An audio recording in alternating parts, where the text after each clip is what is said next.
Hey guys, I know I haven't been posting much lately, so I figured I'd come at you with a much overdue state of the collection video. I'm sorry for the noise, it's really hot today, so I'm leaving the air conditioning on just so I don't suffocate and burn to death. So bear with me, it's going to be a little noisy in the background.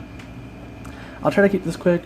I've reviewed, I think, all of the launches that I still have left on my channel. I don't need to go over them in any great length. But first, I wanted to go over the launches that you may have seen in my first state of the collection, which I'll post down below, or you may have seen in reviews and unboxings on my channel that are no longer in my collection. I've really winnowed it down.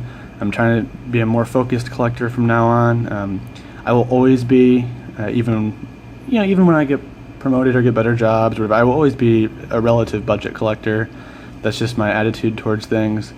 But I'm trying to get nicer pieces. I'm trying to not waste my money buying and swapping and flipping more entry-level pieces. I'm going to keep the ones I really like, the ones I wear a lot, that you'll see today, but I'm trying to be more focused and move up the ladder, so to speak, with future purchases. So they'll be infrequent, and the box will fill kind of slowly. Anyway, watches that have left my collection.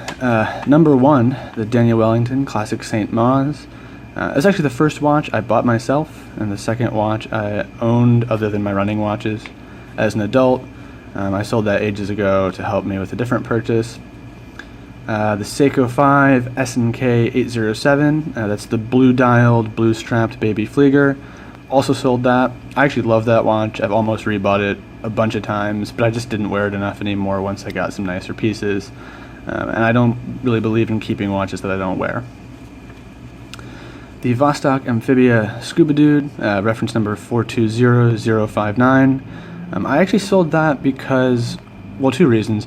The second hand was sort of bent and crooked, and one of the loom pips fell off, and I don't have the tools or the know-how really to take apart the watch and fix that stuff, and it's such a cheap watch that it would have been more expensive to have it done than just to buy a new one. And so I kind of figured that's the end of that watch. I sold it on eBay to someone who was going to use it for modding, so of course the things that were wrong with it didn't matter. I lost a little bit of money, but not as much as you would think. Timex Weekender chronograph also sold. I never wore that after I bought it. It just didn't get any wrist time. I find that if I have a quartz watch, even if I like it and I love the Weekender's aesthetic, even if I like it, I don't wear it because I don't have to keep it wound. It doesn't feel pressing to keep it in the rotation. Anyway, my vintage Hamilton, Illinois dress watch I also sold. Again, I just didn't wear it enough. It's a cool watch, a little too small, even for me, I think. But it just didn't fit into my everyday wardrobe. I rarely wore it unless I was going to a party where people were, dressing like it was the 1950s or something. So I sold that. The vintage Delbana chronograph from the 60s also sold.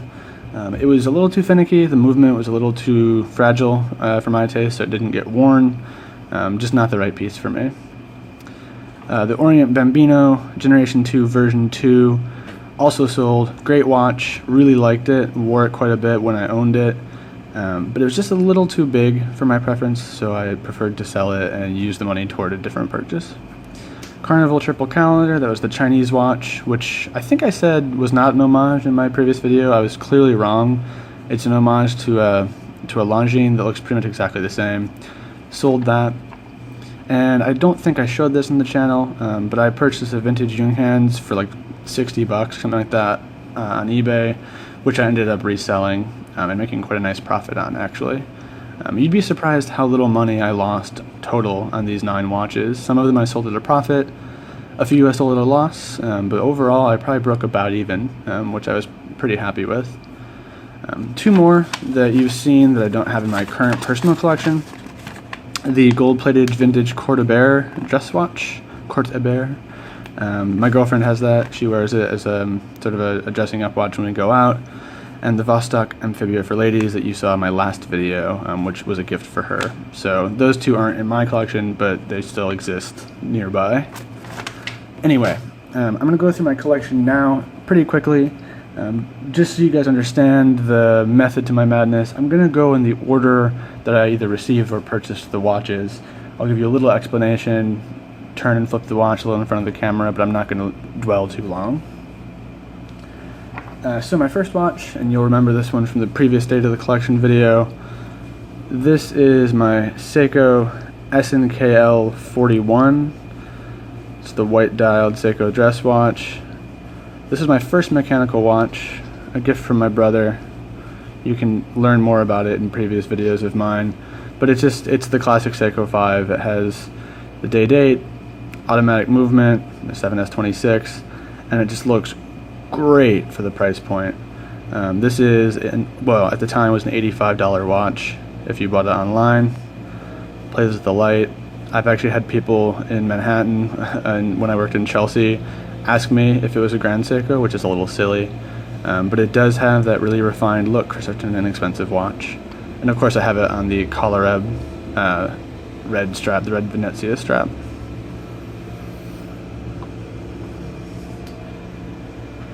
Watch number 2 in my collection, another gift from my brother. This is my second mechanical watch. You see a trend here. This is my Orient Mako USA.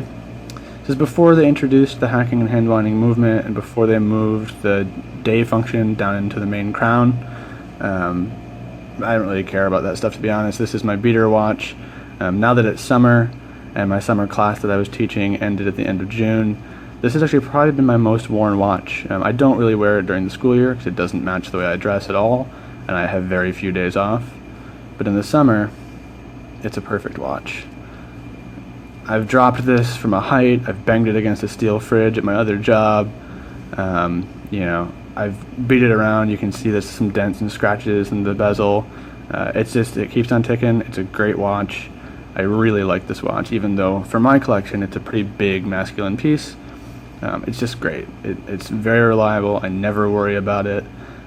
And it looks great too. I have it on a rubber strap, a really cheap silicone tropic style strap from Otto Frey, which yes does pick up lint, but I think really completes the look. It's a great looking strap for this watch. And I think that's also part of the reason I've been wearing it so much lately. It's just so comfortable, and you can rinse it off if it gets dirty. Watch number 3, which you've also seen before. This is my Seiko SARB 035. This is the first so-called nicer watch that I purchased for myself. I had my eye on it for a long time. I really like the aesthetic. That needle seconds hand, I'm trying to bring it closer. And the way the facets on the indices and the hands catch the light. It's hard to see in this light on this camera, but this watch in the right angle is just beautiful. It's also 100 meters water resistant. It's my first hacking and hand binding movement. It's a little thick. I think the case is a little thick, but just a perfect versatile everyday watch, which is the video I made on it before. It's summer right now. I don't dress up, so I have a sort of preppy NATO strap, which I know is not everyone's taste. But during the school year and when I'm dressing more professionally, I'll put this back on some brown leather, and it completely changes the look of the watch. I don't wear this as much as I used to, especially in the summer, but I just love this watch. This is a keeper for sure.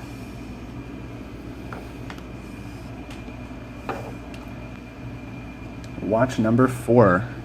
This is my vintage Delta, which is a French watch manufacturer. I don't have a lot of information about them because this is the only one I've ever seen anywhere, but I believe they were located in Savoie, so up in the mountains, and I'm gonna forget off the top of my head. It's a Cupillard movement, if I'm saying that correctly. Cupillard. I believe in the review of this watch that I made, I have a link to movement specs and information. So if you want to look through the archives, you can find out more. I purchased this on eBay from a vintage watch seller, Rui, because I just love the dial. I had long wanted like a cushion style or tonneau style case. Most of the watches that feature irregular case shapes are far too big for me.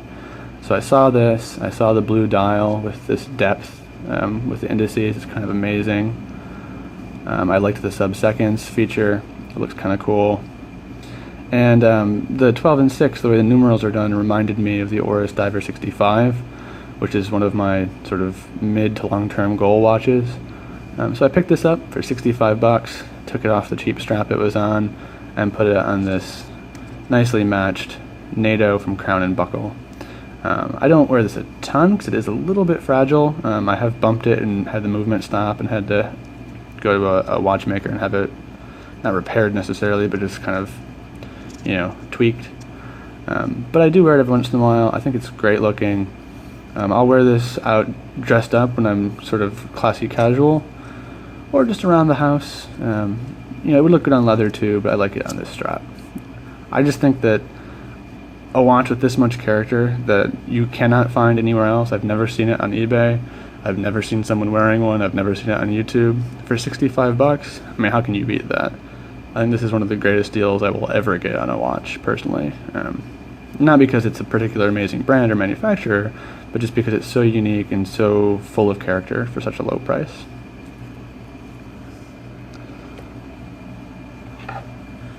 Next watch is my Glycine Combat 6.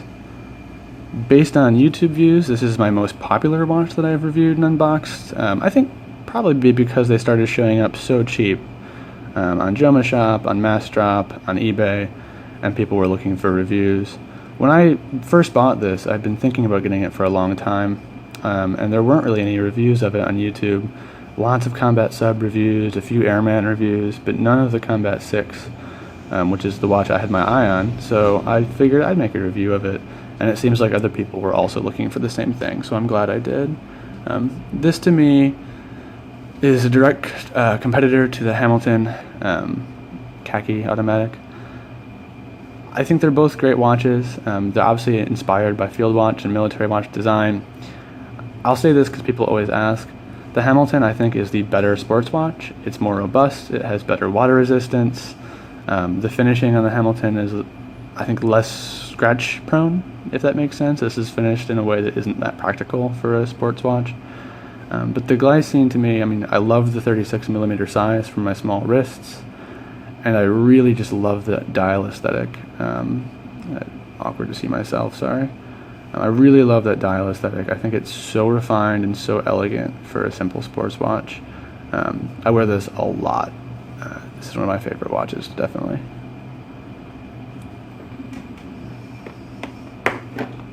And apparently they're getting harder to find, too. Next watch, another Glycine.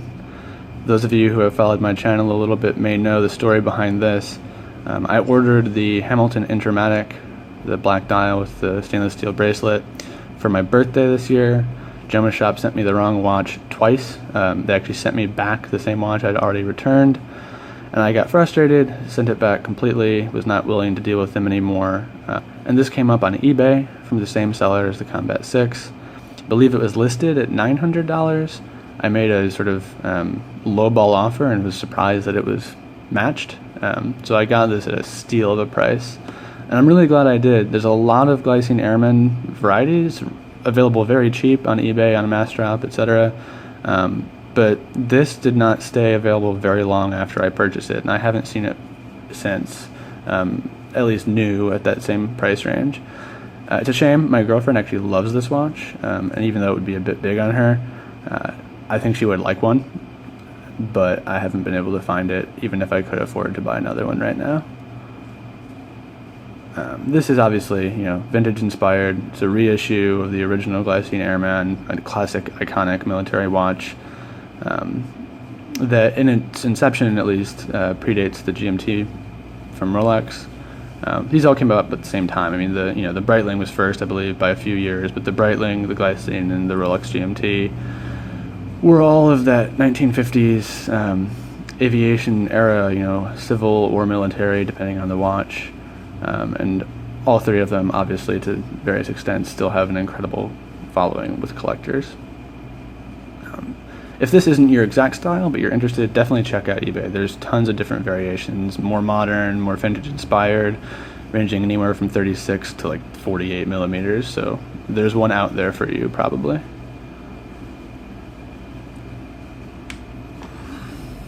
And finally, a little surprise at the end of the video. I rebought a Vostok Amphibia. Yes, I did sell the original one that I owned, but I purchased two since then anyway. I bought this exact same watch for my brother for Christmas, I believe. From Marinome this time. I decided to go with an authorized dealer rather than someone on eBay. And I was impressed with the quality in comparison to the first one that I purchased. And then I bought that ladies Vostok for my girlfriend, and handling it and changing the strap and playing around with it, I forgot how much fun these watches are for how cheap they are.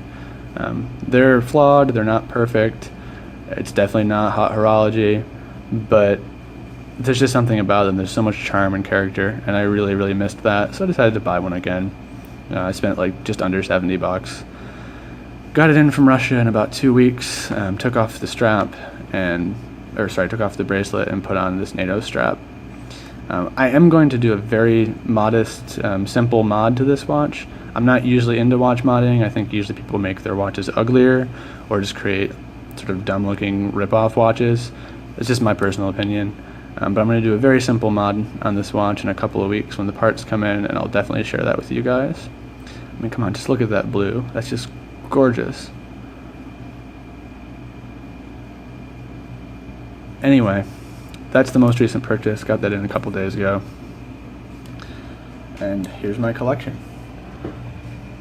It's modest, nothing special. I think I told my brother, who has a lot of higher end watches, if you don't count the ones that I got as gifts since I didn't pay for them, this whole collection cost me significantly less than $1,500, which I think is great. I think it's a great collection for that price point. I definitely have plans of where I'm going to expand it, certain watches I want, and I will share those with you guys in the future. But if you have any thoughts, if you think I need a certain category, if you think there'd be something that matches my aesthetic perfectly, let me know. Leave a comment down below. I'd love to hear what you think. I do have a few videos upcoming. Look at some new straps, and I'm going to show you that mod in the future. So keep an eye out. I know it's been forever since I posted, and I haven't been buying in watches, which is the main reason. But there is some stuff coming up, so don't fret. I'll be back soon. Thanks for watching, guys. Bye.